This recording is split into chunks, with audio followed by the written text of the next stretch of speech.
How's it going, big shooters? This is Mr. Dudecool coming to you live from Roswell, Georgia. Big shooters, heavy hitters, and long steppers. Just kind of cruising through the neighborhood here. Ground's a little bit wet, and you know I'm still kind of a little bit of a noob, so I'm going to take her a little easy here.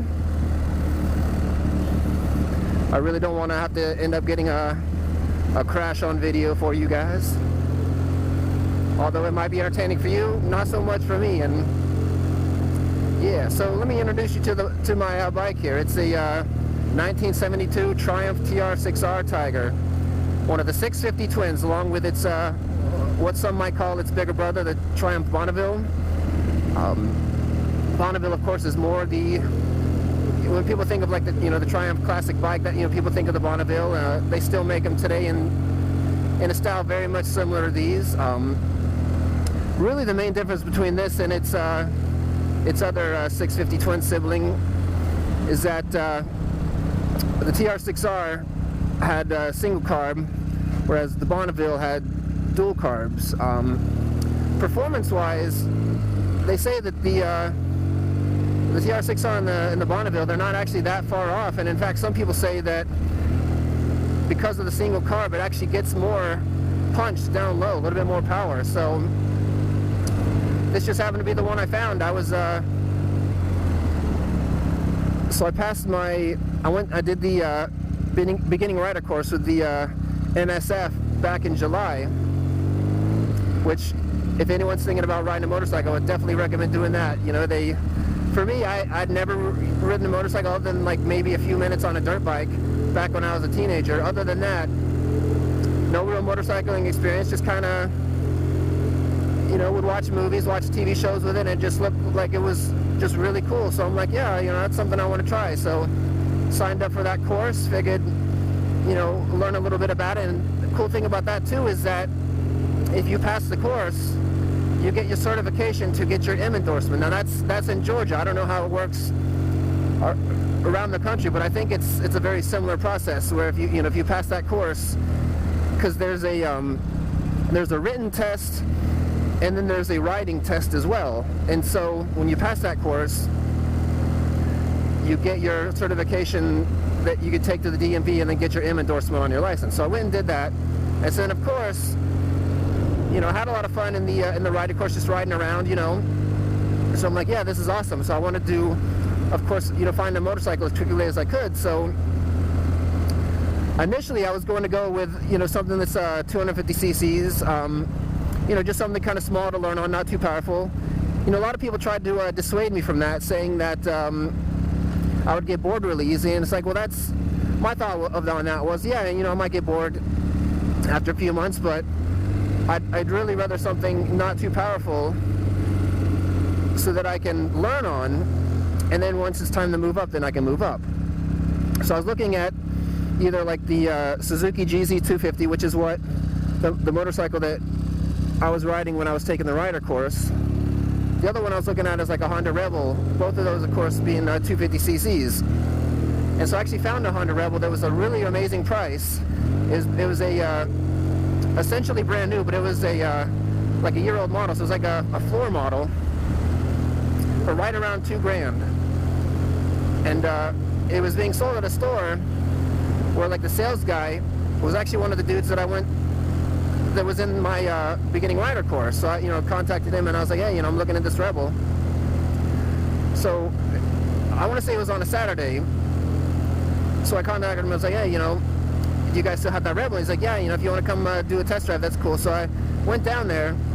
I get there and we're looking in the system, and so the place was in Conyers, Georgia, which is with traffic about 50 minutes from where I live. So I went down there, was going to take a look at the bike, and they said that it had already been sold. It wasn't in their system. So they had another one, similar floor model, but it was 5 years older than this one, and they wanted $900 more for it. And I'm like, whoa, wait a minute, like, I'm not going to spend $900 more for a model that's 5 years older than the one I was looking at. And so I kind of felt like they were trying to pull the old bait and switch on me. So I'm like, nah, I'm not having that.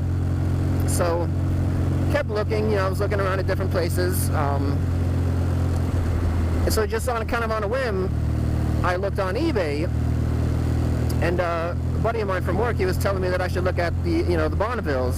So I was looking on eBay, see what kind of Triumphs there were out there, and came across this one. You know, it had that kind of a standard style, which is really my favorite, kind of that old classic.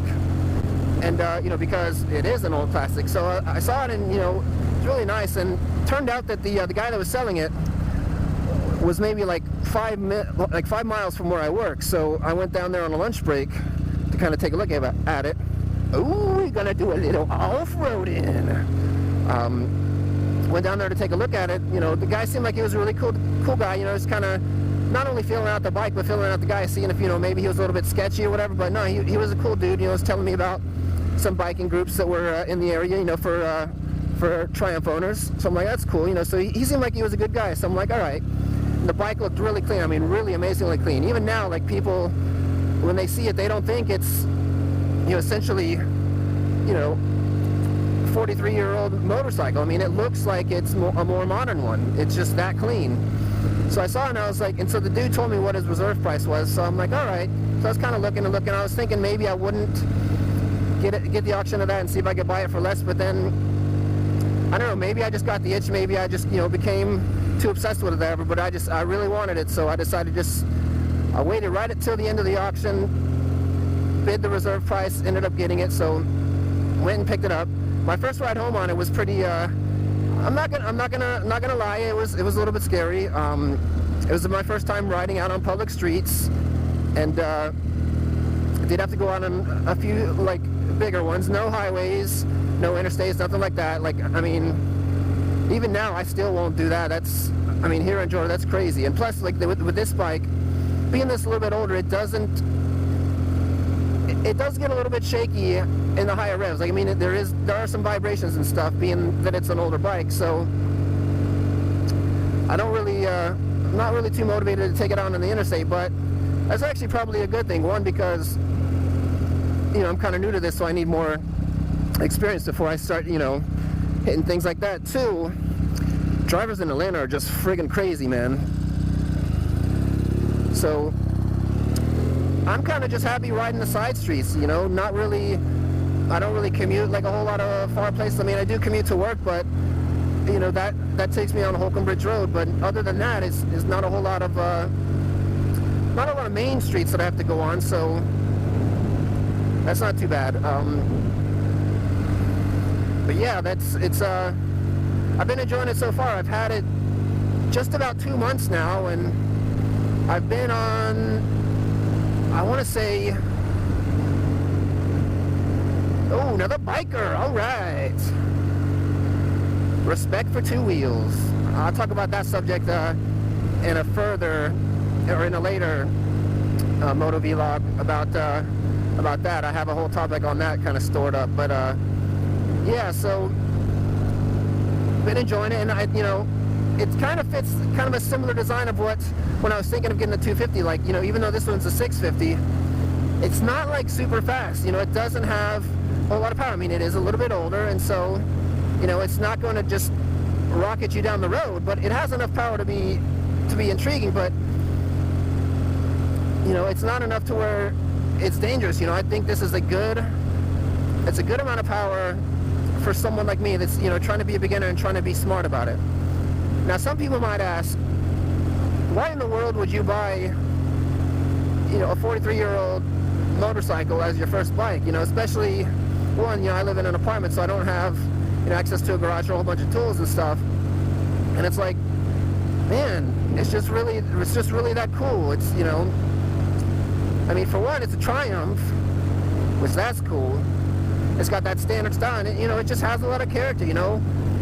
People dig it too. People really dig it. So, and that's, I mean, not that really matters, because the main thing is that I dig it. You know, I think it's really cool. And this is, when I was also looking at it, one of the things that kind of pushed me towards this is that maybe this is my sentimental side, but I kind of feel like my first motorcycle is something that I'm going to keep forever, or at least, you know, as long as I'm alive. And so this is the one that I think will fit that description. Something like a Honda Rebel. I mean, no offense to people that ride Honda Rebels out there, but it's not, I don't feel like it's the kind of bike that you just want to keep forever. You know, it's something that, you know, you ride until you're ready to step up, and then you pass it down to someone else that's learning to ride. Whereas this one, you know, regardless of what kind of bikes I get in the future, you know, if I go a more like modern standard style like a Bonneville or something like a dual sport, which that might be next on my list.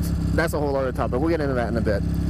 Or even if I decide to go with like a Sprott bike, I think I'll always want to have this one. You know, this one's always going to be my baby. So always be my baby. That's right. So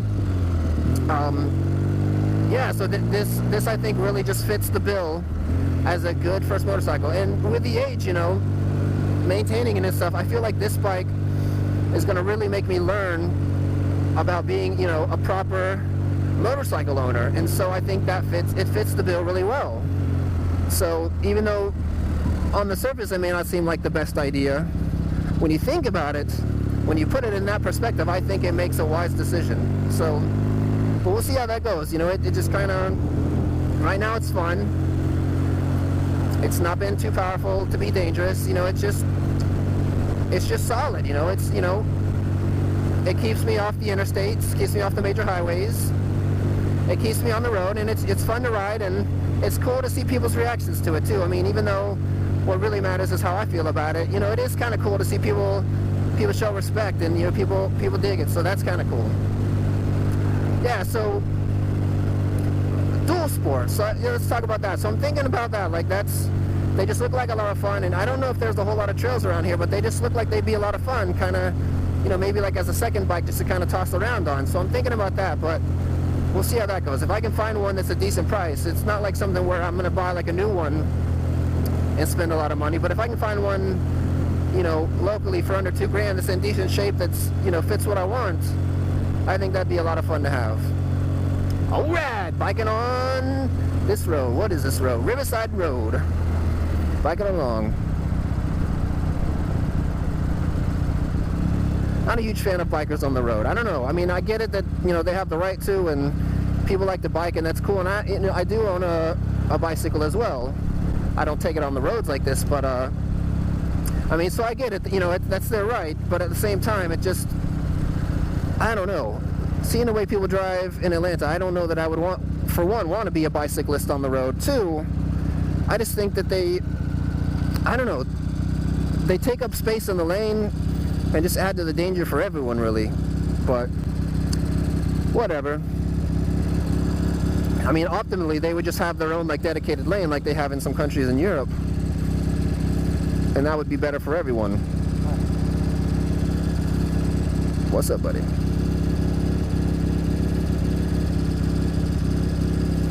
I wonder if he wants to race. All right, when are they going to give us this light?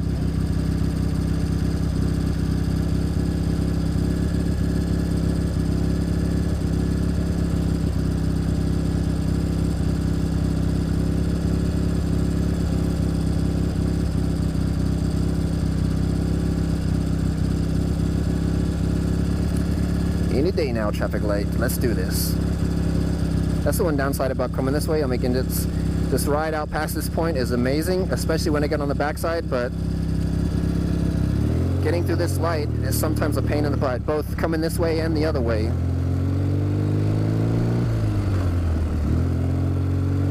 Come on, Corolla, step on that gas pedal like you got a pair.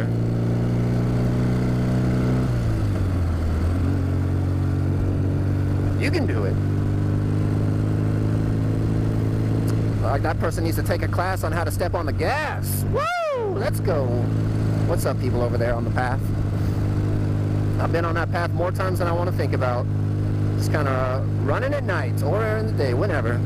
But that's kind of our the running group I'm in. That's kind of our winter path because it's somewhat lit. So it's kind of a good place to run if you're running in the winter when it's dark at night.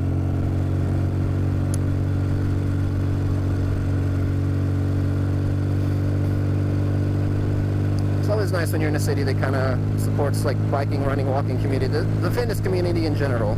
It's always nice. So yeah, so that concludes this podcast or this moto vlog. I'll probably be doing some more talking along here. Who knows what'll happen? Until next time, this is Mr. Dudecool reminding you to ease up on the throttle and hold on to the bottle. Don't drink and ride.